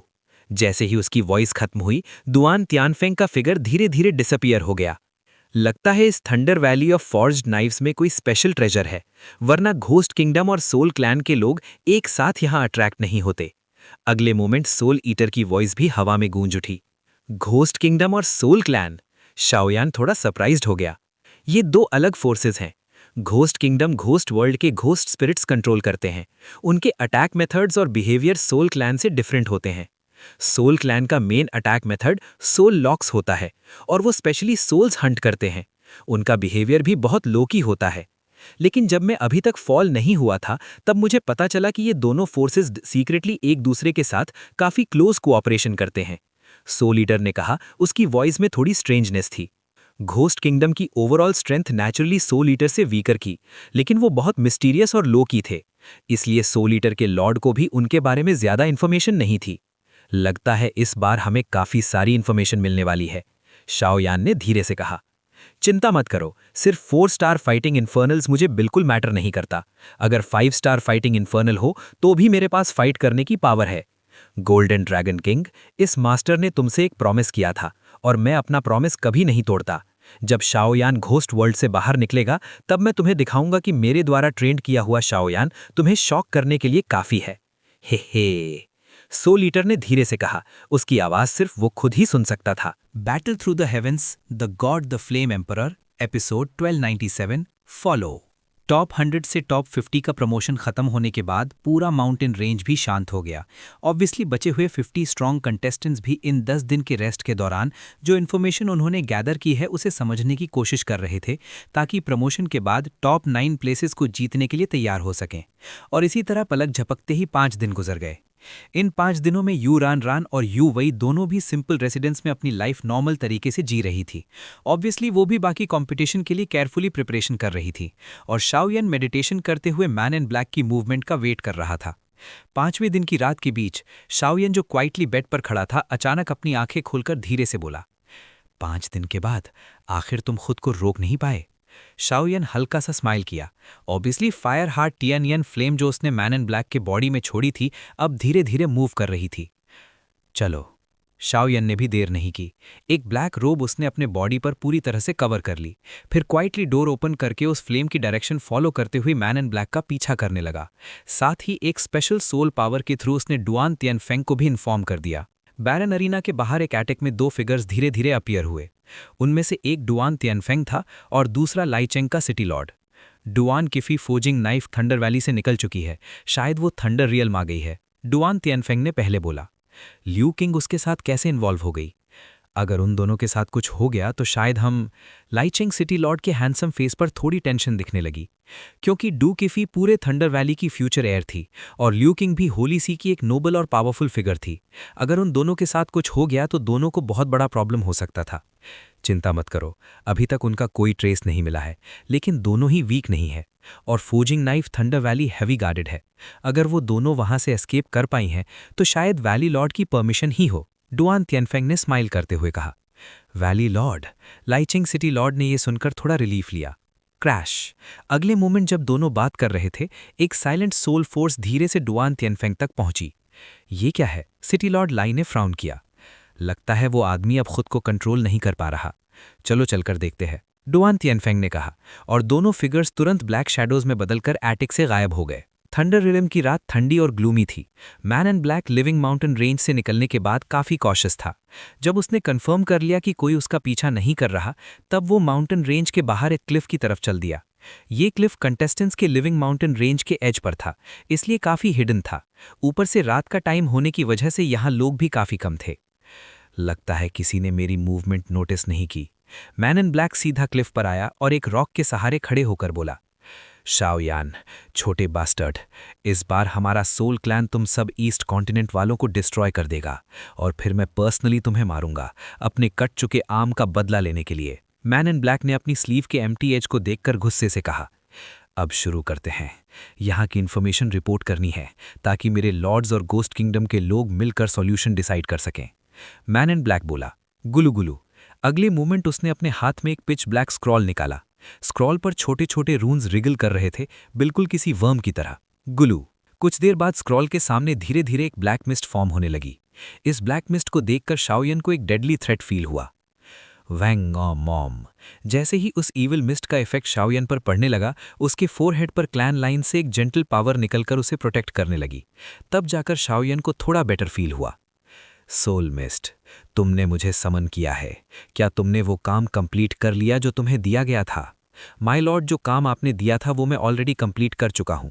ये फोज्ड knife thunder valley, thunder city और थंडर वर्ल्ड का डिस्ट्रीब्यूशन मैप है, मैन इन ब्लैक ने रिस्पेक्ट के साथ कहा। उसने अपने हाथ में एक स्क्रॉल निकाला जिसके आसपास थंडर ऑरा था। ये क्लियरली थंडर वैली का सीक्रेट मैप था जो अब उसके हाथ में था। फोज नाइफ थंडर वैली का एंट्रेंस मिस्टीरियस था और वैली के अंदर बहुत सारे मैकेनिज्म्स थे। थंडर रियल्म भी काफी कॉम्प्लेक्स था। अगर एक्यूरेट इन्फॉर्मेशन ना हो तो स्ट्रॉन्ग सोल एक्सपर्ट्स भी रैशली अटैक करने की हिम्मत नहीं करते। बहुत अच्छा, तुमने बहुत अच्छा काम किया है। अब बाकी का काम हमारा सोल क्लैन और गोस्ट किंगडम के पावर हाउसेस मिलकर डिस्कस करेंगे। इस बार दोंगचो का एग्जिस्टेंस खत्म कर देना है। सुस्सू। ब्लैक मिस्ट ने एक क्रेजी लाफ्टर छोड़ी। इस इन्फॉर्मेशन के साथ और दोनों फोर्सेस की स्ट्रेंथ के साथ पूरा दोंगचो डिस्ट्रॉय करना कोई प्रॉब्लम नहीं था। जैसे ही लाफ्टर खत्म हुई, स्क्रॉल जो थंडर वैली के सीक्रेट्स रिकॉर्ड कर रहा था वो ब्लैक मिस्ट के अंदर अब्जॉर्ब हो गया और गायब हो गया। माय लॉर्ड को रिस्पेक्ट के साथ विदाई, मैन इन ब्लैक ने रिस्पेक्ट के साथ कहा। अगले मोमेंट ब्लैक मिस्ट तुरंत वैनिश हो गई और फिर एक स्क्रॉल बनकर वापस उसके हाथ में आ गई, जैसे यहां कुछ होगा ही नहीं था। इस आदमी के पास ये चीज कैसे हो सकती है? एक लेट 2 स्टार डूसियान कैसे थंडर वैली सी इतनी इंपॉर्टेंट चीज चुरा सकता है जब वहां पावरफुल एक्सपर्ट्स क्राउड की तरह भरे पड़े हैं? शाओयान कंफ्यूज हो गया। लगता है थंडर वैली के एम्बिशन भी कम नहीं है। ये स्क्रॉल क्लियरली उनकी डेलिब्रेट नेग्लिजेंस के इस आदमी के हाथ लगा है। शायद वो भी लॉन्ग लाइन डालकर बड़ा फिश पकड़ना चाहते हैं। सोल ईटर के लॉर्ड ने हंसी के साथ कहा। सोल क्लैन, गोस्ट किंगडम और थंडर वैली का प्लान, 3 फोर्सेस एक साथ, पता नहीं फाइनल विक्ट्री किसकी होगी? सोल ईटर ने हंसी के साथ कहा। मुझे उम्मीद है दोंगचो इतना वीक नहीं होगा। शाओयन ने धीरे से सर हिलाया। फिर शाओयन मैन इन ब्लैक को स्टेयर करने लगा। ऑब्वियसली मैन इन ब्लैक अब यहां से जाने वाला था, लेकिन डुआन तियनफेंग अभी तक नहीं आया था, इसलिए शाओयन को उसे रोकना पड़ेगा जब तक डुआन तियनफेंग नहीं पहुंचता। सिस्टर ल्यू किंग, यहां से चढ़कर हम थंडर रियल्म की टेरिटरी तक पहुंच जाएंगे। कंपटीशन सब थंडर वर्ल्ड में हो रहे हैं। नीचे क्लिफ के पास से एक सिल्वर बेल जैसी आवाज आई। फिर 2 शैडोज क्वाइटली क्लिफ के नीचे से रोप्स पकड़कर ऊपर चढ़ने लगी। फोज थंडर वैली मास्टर की बेटी डू किफी, लगता है इस बार गॉड तुम्हारी हेल्प नहीं करेगा। मैन इन ब्लैक अचानक जोर से हंसने लगा। उसने तुरंत उस लड़की की आइडेंटिटी रिकॉग्नाइज कर ली और उसकी स्पीड सडनली इंक्रीज हो गई। वो फेटल अटैक के साथ उन दोनों लड़कियों की तरफ बढ़ने लगा जो क्लिफ पर रोप से चढ़ रही थी। मैन इन ब्लैक एक इंटेलिजेंट स्पाई था। थंडर वैली के हाई लेवल फिगर्स से वो नेचुरली फेमिलियर था, इसलिए उसने एक नज़र में डू किफी को पहचान लिया। इस मोमेंट पर डू किफी और ल्यू किंग दोनों को बिल्कुल पता नहीं था कि एक डेडली क्राइसिस धीरे धीरे उनकी तरफ बढ़ रहा है। डैम, शाओयान की सोल पावर काफ़ी ह्यूज थी, इसलिए उसने नेचुरली क्लिफ के नीचे ल्यू किंग की ऑरा और एक काफ़ी अनफेमिलियर ऑरा को महसूस कर लिया। अभी अनफेमिलियर ऑरा की बात छोड़ दो, लेकिन उसने शाओयान को थोड़ी देर के लिए बेचैन कर दिया। शायद इस औरत की आइडेंटिटी और स्ट्रेंथ काफ़ी पावरफुल है। इस वक्त शाओयान के पास ये सोचने का टाइम नहीं था कि ल्यू किंग यहाँ क्यों है। उसकी स्पीड तुरंत बढ़ गई। उसने अपने पीछे रखा एंशिएंट रूलर निकाला और ब्लैक क्लोथ्स वाले आदमी पर अटैक कर दिया। इस वक्त ल्यू किंग और डुओ की फेई दोनों क्लिफ के नीचे रोप्स पर चढ़ रही थी। रात का टाइम था और दोनों सिर्फ थोड़ी सी रोशनी पर रिलाई करके आगे बढ़ रही थी। इसके अलावा क्लिफ के नीचे क्लियरली एक पावरफुल रिस्ट्रिक्शन था, जिसकी वजह से वो कोई भी फाइटिंग स्पिरिट यूज नहीं कर पा रही थी। इसलिए अगर ब्लैक क्लोथ्स वाला आदमी उन पर अटैक करता तो उनके लिए बहुत डेंजरस होता। ल्यू किंग एनिमी है, संभल के। अपनी स्पीड को कम पड़ता देखकर शाओयान ने जल्दी से क्लिफ की तरफ चिल्लाकर कहा। हाँ, ल्यू किंग की सोल स्ट्रेंथ वीक नहीं थी और वो फेरीलैंड ब्रेक करने के करीब थी। साथ ही वो शाओयान की ऑरा से फेमिलियर थी। जैसे ही उसने आवाज़ सुनी, उसने तुरंत बिना हेजिटेशन शाओयान की आवाज़ पहचान ली और की फेई को लेकर रोप के नीचे की तरफ रिट्रीट कर गई। सिस्टर ल्यू किंग, आप क्या कर रही हैं? मैं तो बस यहाँ से निकलने वाली थी। डुअन की फेई की बात खत्म होने से पहले ही जहाँ पर दोनों अभी अभी रोप पर चढ़ी थी, वो जगह अचानक टूटकर बिखर गई। ये डिस्ट्रक्शन एक इंस्टेंट एनहिलेशन जैसा था जिसमें कोई ट्रेस नहीं बचा। ये देखकर डुअन की फेई ने गहरी सांस ली। अगर सिस्टर ल्यू किंग उसे नीचे नहीं लाती तो वो उस जगह पर पहुंच चुकी होती जो अभी डिस्ट्रॉय हुई थी। तब तक वो भी उस डिस्ट्रक्शन में खत्म हो जाती। उस डिस्ट्रक्शन की इंटेंसिटी कुछ ऐसी थी जो दोनों हैंडल नहीं कर सकती थी। सुसुसु, लिटिल चॉप्स, तू मेरे पीछे आया है। अपना अटैक डिस्ट्रॉय होता देखकर ब्लैक क्लोथ्स वाले आदमी ने पीछे मुड़कर पीछे वाले फिगर पर चिल्लाया। ये अटैक उसकी काफ़ी स्ट्रेंथ कंज्यूम कर चुका था। सिर्फ एक नज़र में ही ब्लैक क्लोथ्स वाले आदमी ने शाओयान को पहचान लिया। काफ़ी टाइम हो गया तुमसे मिले, शाओयान ने कैजुअली कहा। ब्लैक रोप पर फ्लेम्स का ब्लेसिंग होने की वजह से शाओयान नेचुरली उस आदमी की घोंसली एनर्जी से नहीं डरता था। भले ही उसने शाओयान को पहचान लिया हो, लेकिन शाओयान बिल्कुल नहीं डरा। बॉय, मुझे अभी तक तुमसे हिसाब सेटल करने का टाइम नहीं मिला था और तुम खुद ही यहाँ आ गए। ब्लैक क्लोथ्स वाले आदमी ने शाओयान को घूरते हुए कहा। तुम्हारी आइडेंटिटी थोड़ी स्पेशल लग रही है। शाओयान हल्का सा मुस्कुराया। चाहे ये आदमी कोई भी हो, आज वो बचकर नहीं जा सकता था। आज तुम्हारी डेथ हमारे सोल क्लैन के ग्रेट फीट को डेडिकेट होगी। सुसुसु। ये कहकर ब्लैक क्लोथ्स वाला आदमी क्लिफ के नीचे वाली लड़कियों का पीछा करने के बजाय ब्लैक स्मोक बनकर सीधा शाओयान की तरफ शूट हो गया। जल्दी ऊपर आ जाओ, इस आदमी को मैं हैंडल करूंगा, शाओयान ने नीचे दोनों लड़कियों को देखते हुए जल्दी से कहा। फुफ्त। एक आवाज के साथ दोनों लड़कियां रोप पर चढ़कर तुरंत क्लिफ के टॉप पर आ गईं। हुहू। क्लिफ पर पहुंचते ही डुअन की फेई तेज सांसें लेने लगी। अभी का शॉकिंग सीन और रोप क्लाइंब करने से उसकी काफी स्ट्रेंथ कंज्यूम हो गई थी। शाओयान, मुझे पता था तुम ठीक हो, लियू किंग ने क्लिफ पर पहुंचते ही मुस्कुराकर कहा। उसके दिल को थोड़ी राहत भी मिली, वरना अगर शाओयान को कुछ हो जाता तो उसे काफी बुरा लगता। ये अगले ही पल दोनों लड़कियों ने स्टारी स्काई की तरफ देखा। वहां ब्लैक स्मोक का क्लाउड और शाओयान का पूरा बॉडी फायरी रेड फ्लेम्स के साथ टकरा रहा था। Bang bang bang. गर्म फायर वेव्स ने सीधा ब्लैक स्मोक को जला दिया जो ब्लैक क्लोथ्स वाले आदमी ने बनाया था। डैम, ये कौन सी फ्लेम है? ये मेरी फाइटिंग स्पिरिट और सोल पावर को कैसे जला सकती है? ब्लैक क्लोथ्स वाला आदमी जोर से चिल्लाया और तुरंत पीछे हट गया। ग्रेट 1000 वर्ल्ड में सोल क्लैन की ब्रांचेस हर जगह हैं। सोल क्लैन की फाइटिंग स्पिरिट नॉर्मल लोगों से अलग है, इसलिए वो अपनी फाइटिंग स्पिरिट को सोल पावर कहते हैं। ये सोल पावर नॉर्मल फाइटिंग ची और फाइटिंग इमॉर्टल पावर से भी ज़्यादा स्ट्रांग है। असल में ये सोल पावर को एक्सट्रैक्ट करके बनाई जाती है। इस आदमी की फाइटिंग स्पिरिट काफ़ी वियर्ड है। सिर्फ पहले राउंड की फाइट में ही शाओयान समझ गया कि ब्लैक स्मोक जैसी एनर्जी जो उस आदमी के बॉडी पर है वो कोई स्पेशल पावर है। ये पावर उन सोल क्लैन मेंबर्स से भी ज़्यादा स्ट्रांग थी जिससे शाओयान पहले मिला था। अगर शाओयान की फायर एट्रीब्यूट फाइटिंग ची होली फ्लेम से बैप्टाइज नहीं होती तो शायद वो इसे जला ना पाता। सुसुसु।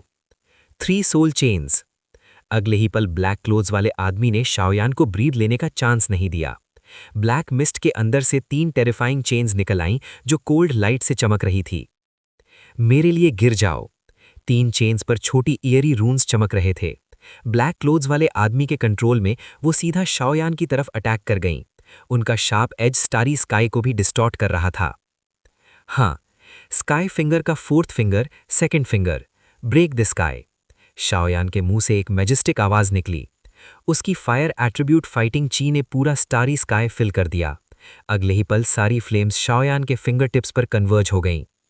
शाओयान की आंखें बिल्कुल कोल्ड थीं। उसने अपना पाम उठाया, इंडेक्स फिंगर बाहर निकाला और सीधा ब्लैक क्लोथ्स वाले आदमी की तरफ टैप किया। शाबू शाबू। एक सिंपल फिंगर अटैक से एक ह्यूज फ्लेमिंग जायंट फिंगर निकला जो सीधा 3 चेन्स पर अटैक कर गया। उसमें इतनी डिस्ट्रक्टिव पावर थी कि स्टारी स्काई भी टूट सकता था। Bang bang bang. दोनों अटैक्स टकराते ही बैटल के सेंटर से वायलेंट वाइब्रेशंस निकले। जायंट फ्लेम फिंगर के अटैक से चेन्स पर क्रैक्स भी आने लगे। Little bastard. ये देखकर ब्लैक क्लोथ्स वाला आदमी गुस्से से गरज उठा। फिर उसने अपनी बॉडी की टायरेनिकल सोल पावर बिना सोचे समझे चेन्स में डाल दी और उनकी लाइट और ब्राइट हो गई। सिर्फ तुम ही पावर इंजेक्ट नहीं कर सकते। होक सेन तियनयाम। शाओयान ने यह देखकर जरा भी होल्ड बैक नहीं किया क्योंकि उस आदमी की सोल पावर एक्स्ट्रा ऑर्डिनरी थी। बुम बुम बुम। रेजिंग फ्लेम्स शाओयान के बॉडी से फूटकर सीधा फ्लेम फिंगर में इंजेक्ट हो गईं। क्रैक। एक आवाज के साथ स्टारी स्काई में स्टेलमेट जैसा अटैक कोलैप्स हो गया जब शाओयान की होली फ्लेम इंजेक्ट हुई। ये देखकर ब्लैक क्लोथ्स वाले आदमी का दिल कांप गया। उसके मुंह से एक माउथफुल ब्लैक ब्लड निकला और फिर उसका बॉडी कंट्रोल खोकर उल्टा फ्लू करता हुआ क्लिफ के नीचे बुशेस की तरफ गिर गया। कह। शाओयान ने हाथ हिलाया और स्टारी स्काई में बची हुई एनर्जी फ्लक्चुएशंस को धीरे धीरे डिसिपेट कर दिया। फिर वो ब्लैक क्लोथ्स वाले आदमी को ढूंढने के लिए नीचे गया।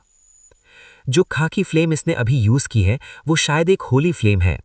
इस वक्त अंधेरे में छुपे हुए दूतिया तेफिंग और ले चंद्रजू ने सीरियस टोन में कहा, होली फ्लेम जैसी चीज ग्रेट 1000 वर्ल्ड में सिर्फ सबसे पावरफुल लोगों के पास होती है, इसलिए इसे अपनी आंखों से देखकर वो शॉक हो गए। रास्ते में कुछ डीले की वजह से मैं एक्चुअली लेट हो गया, लेकिन शाओयान ये लड़का चाहे स्ट्रेंथ हो या टैलेंट शायद लोगों की पहुंच से बाहर है, सिटी लॉर्ड ले ने सांस भरते हुए कहा। जाहिर है शाओयान नाम का ये लड़का बहुत गहरा छुपा हुआ है और अपनी ही स्ट्रेंथ से मैन इन ब्लैक को हरा दिया। ये बात सिटी लॉर्ड ले और बाकी लोगों ने एक्सपेक्ट नहीं की थी। चलो हम भी नीचे चलते हैं। दुआन तियानफेंग ने बोलने के बाद सीधा क्लिफ की तरफ कदम बढ़ाए, जहां 2 परछाइयां स्टारी स्काई के नीचे खूबसूरत लग रही थीं। सिस्टर ल्यू किंग, ये आदमी इतना स्ट्रांग है। डू कीफई बहुत पिकी और एरोगेंट थी, लेकिन अभी शाओयान को मैन इन ब्लैक को सीधा हराते हुए देखकर उसके दिल में भी शाओयान के लिए एक स्ट्रांग फाइटिंग स्पिरिट पैदा हो गई। डू कीफई कोई आम घर की लड़की नहीं थी, बचपन से ही मार्शल आर्ट्स में गिफ्टेड थी। दाओ लेगू वैली मास्टर ने उसके लिए जो भी पावरफुल ओपोनेंट्स ढूंढे, सबको डू कीफई ने हरा दिया। इससे पता चलता है कि ये लड़की सिर्फ खूबसूरत ही नहीं, बल्कि उसकी स्ट्रेंथ भी अंडर एस्टिमेट नहीं की जा सकती। कीफई, क्या कोइंसिडेंस है। अगले मोमेंट में लियू किंग और डू कीफई ने बुशेस में शाओयान को देखा। नेचुरली उन्होंने दुआन तियान फेंग और सिटी लॉर्ड ले को नोटिस नहीं किया। पीछे आकर लियू किंग ने हल्का सा मुंह खोला, उसकी आवाज़ में थोड़ी सी शिकायत थी। डू कीफई को आवाज़ थोड़ी फेमिलियर लगी, फिर उसने हल्का सा अपना सर घुमाया। Fifth brother. जैसे ही उसने पीछे देखा, जैसे कोई मॉन्स्टर देख लिया हो, उसका चेहरा तुरंत बदसूरत हो गया और मजबूरी में उसने पुकारा, थर्ड मास्टर कीफई। ल्यू किंग ने भी सर घुमाकर दुआन तियान फेंग की गुस्से भरी आंखों को देखा और उसके लिए डिफेंड करने लगी। ल्यू किंग, तुम थंडर वैली की ऑनर्ड गेस्ट हो, लेकिन कीफई तुम्हारे साथ ऐसे नहीं घूम सकती। दुआन तियान फेंग ने सीरियस चेहरे और सीधी बात के साथ कहा। फिफ्थ ब्रदर, मैं रिक्वेस्ट करती हूँ, प्लीज़ मेरे फादर को इसके बारे में मत बताना। डू कीफई काफ़ी क्लेवर थी। उसने देखा कि दुआन तियान फेंग कुछ करने वाले नहीं हैं, तो वो सीधा भाग कर आई। उसने अपने जेड जैसे हाथ से दुआन तियान फेंग की स्लीव पकड़कर इधर उधर हिलाया जैसे नखरे कर रही हो। पहले भी डू कीफई थंडर वैली से भाग चुकी थी, लेकिन हर बार पकड़ी ली जाती थी। लेकिन इस बार पकड़ने के बाद भी कोई एक्शन नहीं हुआ, तो डू कीफई को लगा शायद इस बार बात बन सकती है। तुम हमारे नाइफ फोर्जिंग थंडर वैली का फ्यूचर हो। अगर तुमसे कोई गलती हो गई तो हम बड़े भाई को क्या जवाब देंगे? डू तियान फेंग ने कहा। फोर्ज्ड नाइफ थंडर वैली के 5 मैनेजर्स हैं, चीफ और डेप्यूटी चीफ, फिर फर्स्ट, सेकंड और थर्ड हेड्स। इन 5 का रिलेशन बहुत क्लोज है। वो मोनी के दोस्त हैं, इसलिए भाइयों जैसे हैं। इसलिए third head Tian Feng naturally Qifei के 5th ब्रदर जैसे हैं। 5th ब्रदर, टेंशन मत लो, मैंने बहुत कुछ सीख लिया है और मैं हमारे स्वॉर्ड फोर्जिंग थंडर वैली को शर्मिंदा नहीं करूंगी। डू कीफई हंस पड़ी जब उसने देखा कि 5th ब्रदर इतने आसानी से मान गए। शबू, मास्टर दुआन तियान फेंग, इस बार आप लोग थोड़े लेट हो गए। शाओयान दूर से वापस आया। उसके हाथ में फायरी रेड फाइटिंग स्पिरिट थी जो मैन इन ब्लैक के बॉडी को घेरे हुए थी। इस आदमी का क्या हाल है? सिटी लॉर्ड ले ने पूछा। अभी एक सांस बाकी है, शाओयान मुस्कुराया। तुम्हें अभी कंपटीशन में पार्टिसिपेट करना है, ये सब मैटर हमें दे दो, दुआन तियान फेंग ने कहा और शाओयान के हाथ से मैन इन ब्लैक को ले लिया। उसने चेक किया तो सच में उसमें अभी एक सांस बाकी थी। Forged blade thunder valley, thunder realm और ले सिटी का डिस्ट्रीब्यूशन मैप इसने फैला दिया है, शाओयान ने धीमी आवाज में कहा। ये प्लान के अंदर ही है, दुआन तियान फेंग ने आंख मारकर धीरे से कहा। चक, शाओयान ने यह सुनकर चैन की सांस ली। 5th ब्रदर, ये आदमी कौन है? साइड में खड़ी डू कीफई ने दुआन तियान फेंग और शाओयान को क्लोज फ्रेंड्स की तरह बात करते देखकर हैरान हो गई। उसका 5th ब्रदर यूजुअली कभी स्माइल नहीं करता था, लेकिन अब उसका ये बिहेवियर काफ़ी रेयर था। मैं इंट्रोड्यूस कर देता हूँ, ये इस कंपटीशन का कंटेस्टेंट है, शाओयान। इसकी स्ट्रेंथ सिर्फ 2 स्टार दोसियान लगती है, लेकिन इसके पीछे एक immortal rank 4th grade pharmacist की आइडेंटिटी है और इसका कॉम्बैट पावर भी काफ़ी टेरिफाइंग है। Immortal rank 4th grade heaven alchemist. ये सुनकर डू कीफई ने शाओयान को ध्यान से देखना शुरू किया। शाओयान की एज उसके लगभग बराबर थी। इतनी छोटी एज में immortal rank 4th grade heaven alchemist बनना इस बात का प्रूफ था कि इस लड़के का टैलेंट और स्ट्रेंथ कितना टेरिफाइंग है। इसका फ्यूचर लिमिटलेस है। डू कीफई ने शाओयान के पीछे एक ह्यूज ब्लैक हेवी रूलर देखा। उस रूलर में काफ़ी पावरफुल ऑपरेशन था। शाओयान की डीप आइज और काफ़ी हैंडसम फेस देखकर डू कीफई थोड़ी हैरान हो गई। ये हमारे sword forging thunder valley master की यंग मास्टर हैं डू कीफई, दुआन तियान फेंग ने इंट्रोड्यूस किया। तो ये यंग मास्टर हैं? शाओयान थोड़ा सरप्राइज हुआ। उसने एक्सपेक्ट नहीं किया था कि ये लड़की थंडर वैली मास्टर की बेटी होगी। डू कीफई के 3000 ब्लू सिल्क जैसे बाल नीचे गिर रहे थे। उसकी बड़ी वाटरी आइज थी। उसकी स्किन इतनी सफ़ेद थी जैसे हल्की चोट से टूट जाए और उसकी स्लिम फिगर काफ़ी आई कैचिंग थी। ये ल्यू किंग है जो हमारे नाइफ फोर्जिंग थंडर वैली की गेस्ट है, दुआन तियान फेंग ने अगला इंट्रोडक्शन दिया। मैं और ये हम काफ़ी पहले से एक दूसरे को जानते हैं, ल्यू किंग ने हल्का सा मुस्कुराते हुए कहा। सच में काफ़ी टाइम हो गया, शाओयान भी हंस पड़ा। तुम्हारी किस्मत सच में काफ़ी अच्छी है, ल्यू किंग ने मुस्कुराते हुए कहा। उस वक्त सिचुएशन अर्जेंट थी, कोई और ऑप्शन नहीं था, शाओयान ने सर खुजाते हुए धीरे से कहा। टॉप 25 के लिए कंपटीशन कुछ दिनों में स्टार्ट होगा, तो इन दिनों में अच्छा रेस्ट कर लो। कीफई, ल्यू किंग, अगर तुम कंपटीशन में पार्टिसिपेट करना चाहती हो तो सीधा 2nd स्टेज से स्टार्ट करना, दुआन तियान फेंग ने तीनों यंग लोगों को देखकर कहा। Thank you 5th brother, Du Qifei खुशी से बोल उठी। हमें अभी इंपॉर्टेंट काम करना है, हमें पहले वापस जाना होगा, तुम लोग भी ध्यान रखना, सिटी लॉर्ड ले ने जाते वक्त याद दिलाया। जी, शाओयान और बाकी दोनों लड़कियों ने एक दूसरे को देखा और सर हिला दिया। सोल क्लैन के मैन इन ब्लैक का मैटर काफ़ी बड़ा था, इसलिए इसे फोर्ज ब्लेड लेगू को हैंडल करने देना शाओयान के खुद इंटरोगेशन करने से ज़्यादा सेफ था। ये बोलते ही दुआन टियानफेंग और सिटी लॉर्ड ले मैन इन ब्लैक को लेकर चले गए, शायद इंटरोगेशन के लिए। चलो हम भी चलते हैं, वरना यहाँ की बैटल का आफ्टर इफेक्ट दूसरे लोगों को अट्रैक्ट कर लेगा, शाओयान ने कहा। जी। लियू किंग और डू कीफई ने हल्का सा सर हिलाया, फिर दोनों शाओयान के साथ कंटेस्टेंट्स के माउंटेन रेजिडेंस की तरफ वापस चले गए।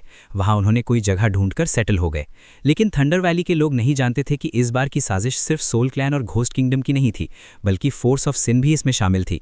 शायद बहुत जल्द एक खूनी तूफान आने वाला था। Battle through the heavens God the flame emperor episode 1300 top 25। 10 दिन पल भर में बीत गए।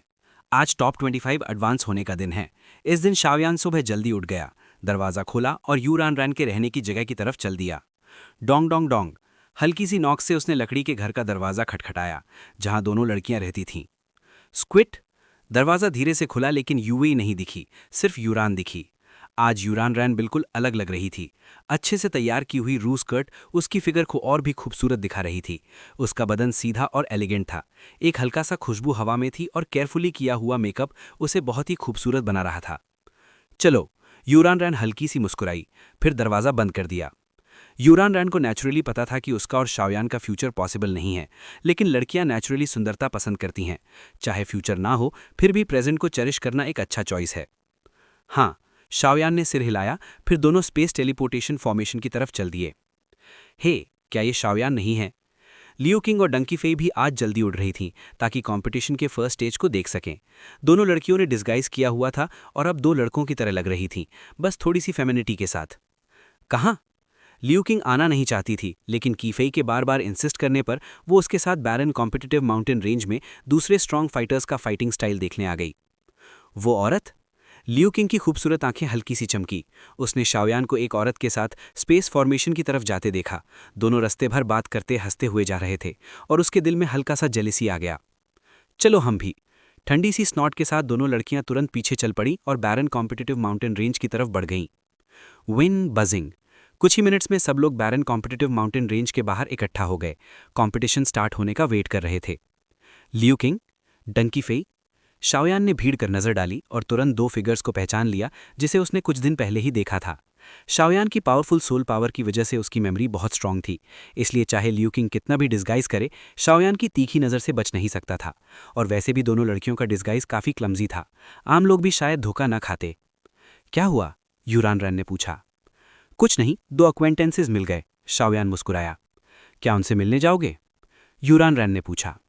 नहीं, कंपटीशन शुरू होने वाला है, अभी फोकस करते हैं। वैसे भी ये कंपटीशन इतना आसान नहीं है, शाओयान ने कहा। बूम! शाओयान की बात खत्म होते ही बैरन कॉम्पिटिटिव माउंटेन रेंज के बीच में स्पेस धीरे धीरे हिलने लगा और फोर्जिंग टियानफेंग की फिगर धीरे धीरे सामने आई। आज टॉप 25 का कंपटीशन है, लेकिन तुम सबको एक बुरी खबर बतानी है। जू टियानफेंग जैसे ही सामने आया, उसकी पावरफुल आवाज़ पूरे अरीना में गूंज उठी। क्या खबर? कंपटीशन में शामिल फाइटर्स एक दूसरे को देखने लगे और उनके दिल में हल्का सा अनईजीनेस आ गया। डैम, लगता है गैस सही था। जो एक एक्स्ट्रा सीट है, शायद वो फोर्जिंग नाइफ थंडर वैली के अंदर ही किसी को दी गई है। फोर्जिंग नाइफ थंडर वैली हमेशा फेयर और स्ट्रिक्ट रहा है। अगर उन्होंने ऐसा किया है तो शायद उस आदमी ने थंडर वैली के लिए कोई बहुत बड़ा कॉन्ट्रीब्यूशन दिया होगा। भीड़ में लोग आपस में बात करने लगे। स्टंड। अरीना में अभी अभी पहुंची ड्यूकी फेई और लियू किंग एक दूसरे को देखने लगी। ऑब्वियसली ये एक्स्ट्रा सीट सीधे लियू किंग को दी गई थी। फोर्जिंग थंडर वैली का main body foreign evil clan की पावर से काफ़ी सफ़र कर चुका था। लियू किंग होली सिटी की हाई लेवल डिसाइपल थी। उसकी आइडेंटिटी और स्ट्रेंथ दोनों स्ट्रांग थी और वो लाइट एट्रीब्यूट कल्टीवेट करती थी जो फॉरेन इविल क्लैन के खिलाफ पावरफुल रिस्ट्रेंट रखता था। इसी वजह से थंडर वैली मास्टर की ईविल को सप्रेस करने में मदद के बदले लियू किंग को ये सीट दी गई। लगता है फर्स्ट स्टेज के बाद मुझे शाओयान से मिलना पड़ेगा और देखना पड़ेगा कि क्या मैं सेंग्यान बोरो कर सकता हूँ, क्योंकि सिर्फ सेंग्यान ही थंडर वैली मास्टर के बॉडी में जो चीज़ है उसे कंप्लीटली निकाल सकता है, ड्यू टियानफेंग ने धीरे से कहा। अगर किसी को ऑब्जेक्शन नहीं है तो चलो टॉप 25 प्रमोशन स्टार्ट करते हैं। आओ। Drawing lots. ड्यू टियानफेंग अभी भी कॉम्पिटिटिव माउंटेन रेंज के ऊपर हवा में तैर रहा था। भूम! जैसे ही उसकी आवाज़ खत्म हुई, एक बड़ा लकड़ी का बॉक्स अचानक सामने आ गया। इस बार ये वुडन बॉक्स अलग था। इसे पावरफुल सोल पावर से आइसोलेट किया गया था। लोग सिर्फ लक से प्रिमिटिव तरीके से लॉट ड्रॉ कर सकते थे, कोई भी दूसरी पावर यूज नहीं कर सकता था।